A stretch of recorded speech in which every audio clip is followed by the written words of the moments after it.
क्या देश के जनजी ने बटोगे तो कटोगे वाली नफरत भरी राजनीति का सबसे बड़ा जवाब ढूंढ लिया है? क्या देश की नई पीढ़ी ने साफ कर दिया है कि हम मंदिर भी जाएंगे, मस्जिद भी जाएंगे, पर नेताओं की बातों में नहीं आएंगे?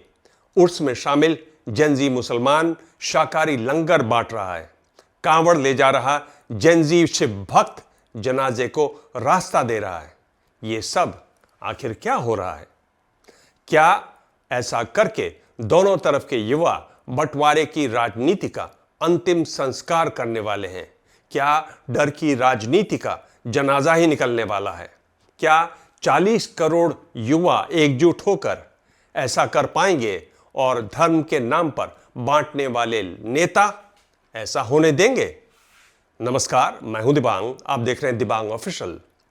बात आगे बढ़ाएं उससे पहले उत्तर प्रदेश के बरेली से आई एक खूबसूरत तस्वीर देखिए। हर तरफ हर हर महादेव के जयकारे, दूसरी तरफ उर्स में शामिल होने आए हजारों अकीदतमंद।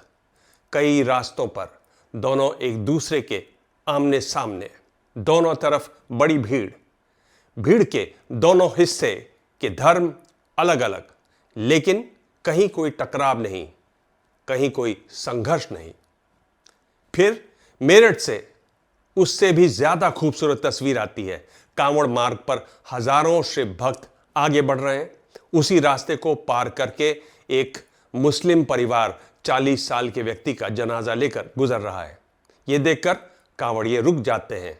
पहले जनाजे को रास्ता दिया जाता है और उसके गुजर जाने के बाद फिर हर हर महादेव बोलते हुए कांवड़िए अपनी यात्रा पर आगे निकल जाते हैं।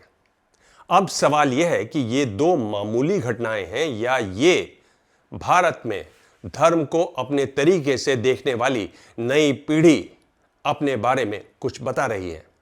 क्या संभव है कि भारत का युवा पहले से ज्यादा धार्मिक हो रहा है, मंदिर जा रहा है, कांवड़ उठा रहा है, भजन सुन रहा है, लेकिन उसी समय वो इस बात का भी ध्यान रख रहा है कि उसके पड़ोस में रहने वाला मुसलमान अपने अल्लाह की इबादत कैसे करता है?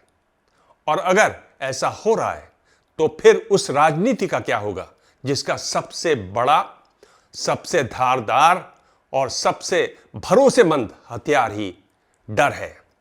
वो राजनीति जो कहती है कि अगर हमने आपको नहीं बचाया तो दूसरे धर्म वाला आपको खत्म कर देगा।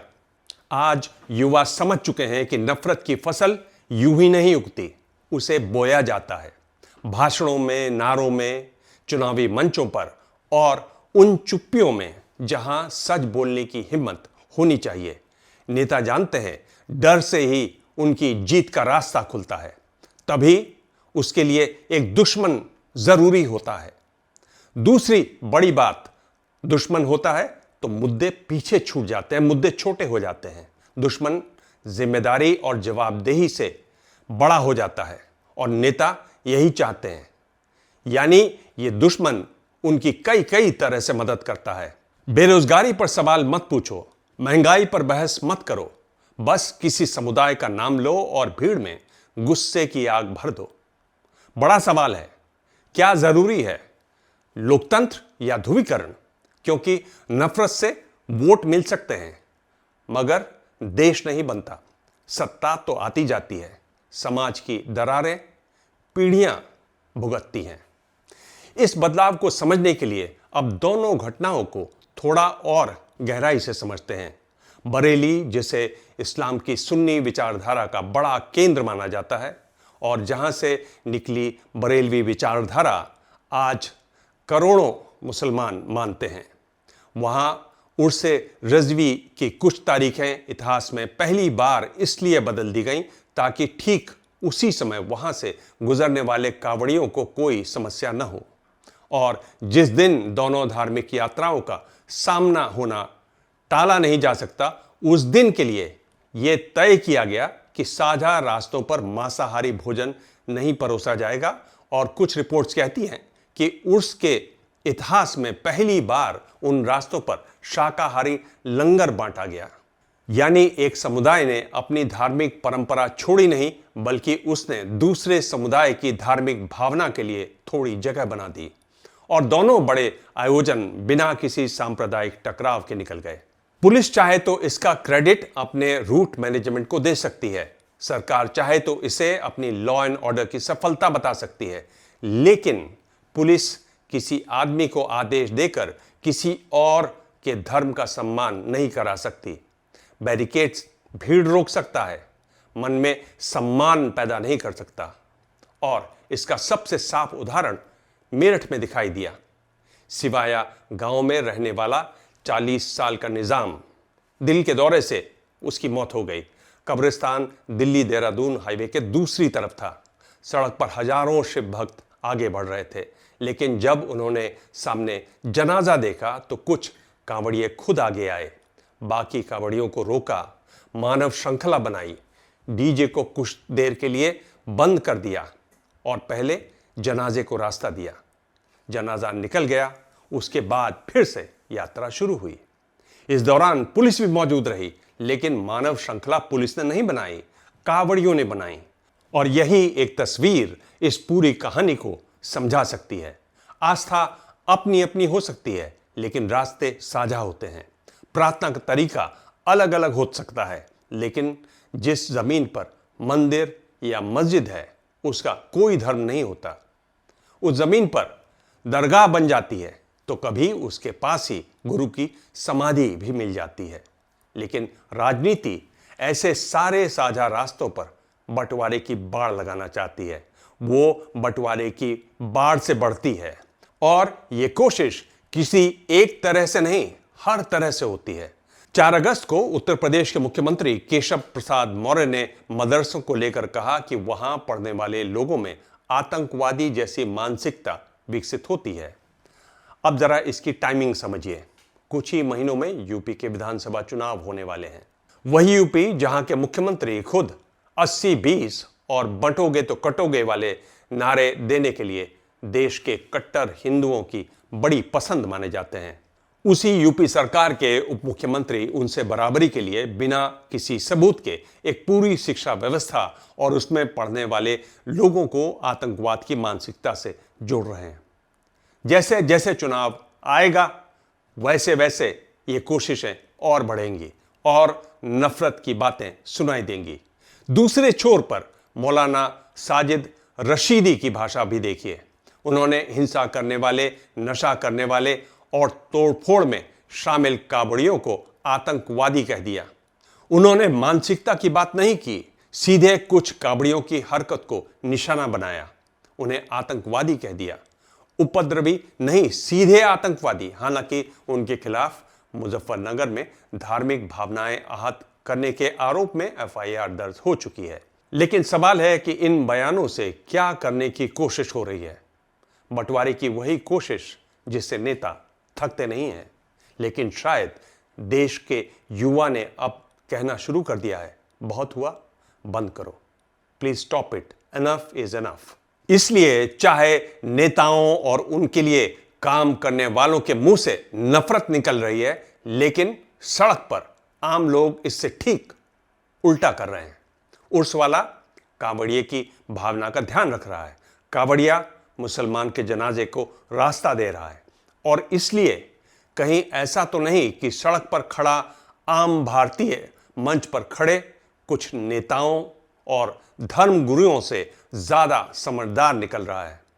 प्यू रिसर्च की करीब 30,000 भारतीयों पर की गई एक बड़ी स्टडी बताती है कि 84% भारतीय मानते हैं कि सचमुच भारतीय होने के लिए सभी धर्मों का सम्मान जरूरी है, और 80% लोगों ने दूसरे धर्मों का सम्मान करने को अपने धर्म का भी महत्वपूर्ण हिस्सा माना।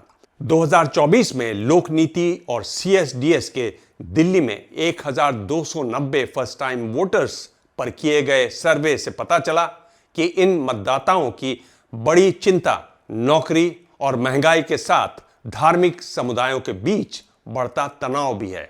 पहली बार के मतदाताओं ने साफ कहा कि हमें धर्म के नाम पर लड़ाई नहीं चाहिए। ये सिर्फ जेन ज़ी के बीच किया गया एक सर्वे नहीं है, बल्कि आबादी के हिसाब से माना जा सकता है कि इसमें बड़ी संख्या में जेनजी और युवा रहे होंगे। ऐसे ही कुछ युवाओं से हमारी मुलाकात जंतर मंतर पर भी हुई। वहां उन्होंने साफ कहा कि यहां कोई हिंदू मुसलमान नहीं है और ऐसा भी नहीं है कि नई पीढ़ी अपने धर्म से दूर जा रही है। ये पीढ़ी बस अब उस अदृश्य शत्रु वाले झांसे में नहीं फंसना चाहती जिसका डर दिखाकर नेता चुनाव दर चुनाव वोट की फसल काटते हैं। आज ही प्रयागराज से आई एक रिपोर्ट कहती है कि कांवड़ यात्रा में 15 से 35 साल तक के युवाओं की मौजूदगी तेजी से बढ़ रही है। स्थानीय समाजशास्त्रियों और घाटों पर वर्षों तक काम करने वाले लोगों के मुताबिक जेनजी और युवा अब कांवड़ यात्रा का बहुत बड़ा हिस्सा बन रहे हैं। वही प्रयागराज जहां युवा कांवड़ भी उठा रहा है और राहुल गांधी के कार्यक्रम में जाकर सत्ता से सवाल भी कर रहा है। और शायद यही असली बदलाव है। धार्मिक होना और सांप्रदायिक होना एक ही चीज नहीं है। एक युवक कांवड़ उठा सकता है, भोलेनाथ का जयकारा लगा सकता है, माथे पर तिलक लगा सकता है और उसी समय मुसलमान के जनाजे के लिए अपनी यात्रा रोक भी सकता है। एक मुसलमान उर्स में पूरे विश्वास के साथ जा सकता है और उसी समय यह भी कह सकता है कि कांवड़ के रास्ते पर हम मांसाहारी खाना नहीं परोसेंगे क्योंकि दूसरे की आस्था का भी सम्मान है। ये अपनी पहचान छोड़ना नहीं है, ये अपनी पहचान को इतना मजबूत बनाना है कि उसे किसी दूसरे की पहचान से डर न लगे। करीब 2300 साल पहले सम्राट अशोक ने अपने 12वें शिलालेख में एक बहुत साधारण बात लिखवाई। उन्होंने लिखवाया कि अपने धर्म को ऊंचा दिखाने के लिए दूसरे धर्म को नीचा दिखाने वाला आखिर में अपने ही धर्म को नुकसान पहुंचाता है। सदियों बाद बरेली और मेरठ की 2 सड़कें शायद वही बात बिना शिलालेख के समझा रही हैं। लेकिन राजनीति ऐसे शिलालेख नहीं पढ़ती। उसके पास सत्ता में पहुंचने के, सत्ता में टिके रहने के अपने लेख हैं। लेकिन अब इसे देश की जनता समझने लगी है। और बिहार का बांकीपुर उपचुनाव शायद इसका एक अच्छा उदाहरण है, जो सीट 3 दशकों से बीजेपी का गढ़ रही है, जहां ज्यादातर वोटर्स हिंदू हैं, एक मुश्त होकर बीजेपी को वोट करते हैं। इस बार उन्होंने बीजेपी से किनारा कर लिया, प्रशांत किशोर को जिता दिया। बहुत सारे जानकार ये भी मानते हैं कि इस पर युवाओं के आंदोलन का भी असर पड़ा और इस सीट पर युवा मतदाताओं ने धर्म की राजनीति करने वालों के बजाय उसको चुना जिसने विकास, शिक्षा और स्वास्थ्य की बात की। और शायद यही वजह है कि जो सरकार बहुत तेजी से डिलिमिटेशन बिल पास कराने की तरफ बढ़ रही थी, उसने अब इस पूरे मामले में ब्रेक तो नहीं लगाई है, लेकिन रफ्तार जरूर घटा दी है और ये घटी हुई रफ्तार दिखाई भी देती है। मौजूदा संसद सत्र में भी इसको लेकर राजनीतिक टकराव है, ये एक बड़ा मुद्दा बना हुआ है। लेकिन सरकार ने इस बिल को अभी तक पेश नहीं किया है। यहां जानकार मानते हैं कि जिस बिल के जरिए बीजेपी की कोशिश देश के ज्यादातर इलाकों को असम की तर्ज पर बहुसंख्यक और अल्पसंख्यक वाले इलाकों में बांटने की थी, वो बिल अब बीजेपी को मौजूदा हालत में कम आकर्षक दिखने लगा है। यहां बड़ी बात है कॉकरोच जनता पार्टी का आंदोलन। बांकीपुर के नतीजों ने भी इशारा किया है। अभी देश धर्म के नाम पर और बंटवारा देखने के मूड में नहीं है। अगर भारत की नई पीढ़ी ने धर्म के नाम पर एक दूसरे से भिड़ने से मना कर दिया, इनकार कर दिया, तो बदलाव सिर्फ सत्ता का नहीं होगा, देश के भाग्य का भी हो सकता है। कांवड़ यात्रा में अलग अलग समुदायों के बीच सौहार्द की तस्वीरें हो, बांकीपुर में बीजेपी की हार हो, जंतर मंतर पर छात्रों का यह कहना हो कि यहां हिंदू मुस्लिम नहीं चलता, तो ये सभी संकेत भर हैं, फैसला नहीं है। देश बहुत बड़ा है, बदलाव बहुत धीमा। नफरत की राजनीति की जड़ें बहुत गहरी हैं और उसको कई तरह से सींचने वाले हैं और सबके अपने अपने खेल हैं। लेकिन लोकतंत्र की हर बड़ी करवट पहले छोटी आवाज बनकर आती है। सवाल ये नहीं है कि वो सुबह आ गई है या नहीं, सवाल ये है कि क्या नई पीढ़ी ने अंधेरे की राजनीति को पहचानना शुरू कर दिया है। अगर इसका जवाब हां है तो सत्ता चाहे कितनी भी कोशिश कर ले, भारत का भविष्य नफरत से तय नहीं होगा। और ये बात बहुत महत्वपूर्ण है। आज का वीडियो आपको कैसा लगा जरूर बताइएगा। आप कमेंट लिखिए, आपके ढेरों कमेंट्स में पढ़ता हूं, उनके जवाब भी देता हूं, कुछ कमेंट में शामिल भी करता हूं। ये हैं सौरभ दुबे। आपकी रिपोर्ट वीडियो देखकर पुराने पत्रकारों की याद आ गई। सच बोल रहा हूं सर, आपकी रिपोर्ट में जो स्पष्टता और चीज़ों को खोलने का तरीका है वो बहुत सटीक है। मतलब कई बार हम जब लोकतंत्र के हिमायती पत्रकारों का वीडियो देखते हैं तो उसमें राहुल गांधी के लिए प्रेम की आहट आती है, साफ दिखती है। लेकिन आपकी रिपोर्ट को देखकर बहुत टाइम बाद लगा कि हाँ, यही तो है पत्रकारिता, जिसका फोकस जनता पर भी हो। सौरभ कुमार झांसी से बहुत बहुत धन्यवाद सौरभ। आप लगातार नज़र बनाए रखिएगा, थोड़ा भी इधर उधर हो, ऊंच नीच हो तो तुरंत बताइएगा। सुरेंद्र कुमार शर्मा है, कह रहे हैं कि हमारे देश की पूरी व्यवस्था जड़ से सड़ चुकी है, इसे जड़ से ही बदलने की जरूरत है। पिछले 70 वर्षों में जो नहीं हुआ वो अब हो रहा है और देश सामाजिक सहित हर मोर्चे पर समस्याओं का सामना कर रहा है। आप बहुत उम्मीद से हैं, बहुत अच्छी बात है, बहुत बहुत धन्यवाद। अगला संदेश मोहम्मद हनीफ कह रहे हैं, कभी कभी बड़ी चीज पाने के लिए छोटी की कुर्बानी करनी पड़ती है। हनीफ, आपने बहुत छोटा संदेश लिखा, एक पहेली सी बुझाई है, आगे विस्तार से बताइएगा आप कहना क्या चाहते हैं। अगला संदेश है मनोज सचान का, कह रहे हैं यूथ भीख नहीं अधिकार मांगता है और नेताओं के रहमो करम पर नहीं लड़ कर लेगा। नेता जनता के सेवक हैं, मालिक जनता ही है। मनोज जी, आपने बिल्कुल सही कहा, जनता मालिक है। जरूरी है आज के दौर में कि जनता को जागरूकता हो, जागरूकता से ही आप सही व्यक्ति को चुनाव में चुन पाएंगे। चैनल को सब्सक्राइब करें, शेयर करें और अपने कमेंट्स लिखें। बहुत बहुत धन्यवाद।